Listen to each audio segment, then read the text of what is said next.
La première question d'aujourd'hui, c'est de savoir si jamais une personne, elle a vu l'arc-en-ciel, elle a fait la bracha, elle a fait tout ce qu'il fallait, mais cette personne-là, elle n'est pas seule. Elle est avec un ami, par exemple, et elle remarque que son ami n'a pas vu l'arc-en-ciel, donc il n'a pas fait la bracha.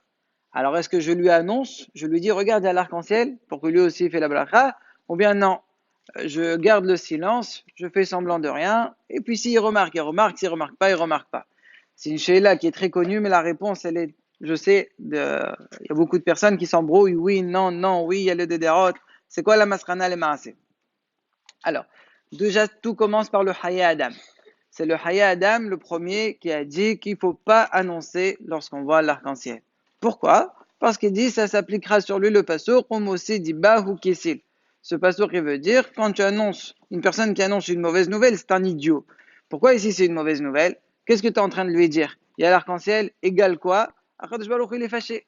C'est une façon de dire, voilà, le dor il est pas bien, il est hayav. Normalement, il aurait dû avoir le maboul, il aurait dû détruire le monde, si ce n'est le brit qu'il a fait avec Noah. Une mauvaise nouvelle comme ça s'annonce pas. Donc, il ne faut pas annoncer. Le Mishnah Berurah, il ramène ce Hayadam, et c'est comme ça qu'il ramène aussi le Kaf Ahayim. Mais, dans Berit Keuna de Rabbi Moshe Chalfon Cohen, donc c'est notre minhag nous les dire bien, il dit non, il est halal sur le Kaf Ahayim. Il dit on annonce, on dit si on voit l'arc-en-ciel. Pourquoi? Pour deux raisons. Premièrement, quand je lui annonce, c'est pas pour lui annoncer de la mauvaise nouvelle, c'est pour lui dire remercie Hachem. De la même façon que moi j'ai eu le mérite, ça veut dire le mérite, on est protégé par l'alliance, donc on remercie Hachem et c'est ça la bracha.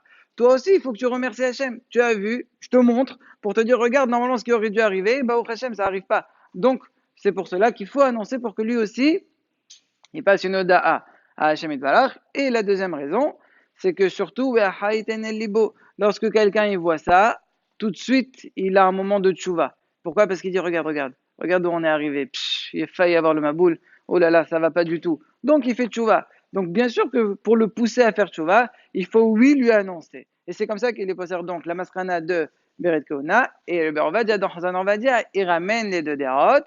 Quand il ramène la déra du Beret Keuna, il finit Udvala ou Nechonim. Donc de là, on comprend que lui aussi, sa masrana, elle est qu'il faut annoncer. Il ramène aussi une preuve du Sefer HaSidim. Donc c'est pour cela que nous, dès que la lacha elle est qu'on annonce. Deuxième sheila, si on voit l'arc-en-ciel la nuit, évidemment ça vous étonne. Comment ça c'est possible? Moi aussi ça m'étonne. Moi aussi je l'ai jamais vu, mais maintenant c'est que les poscrimes en parlent. C'est vrai qu'il y en a qui disent que on fait pas la bracha, mais le Sefer Nahmad Lemar'e sur les Yerushalmi, il dit que oui, on fait. Et une des raisons, c'est parce qu'on n'a jamais vu un hilour dans le chasse. Il n'y a pas de différence. Tu l'as vu le jour, tu l'as vu la nuit. Là, il raconte lui-même.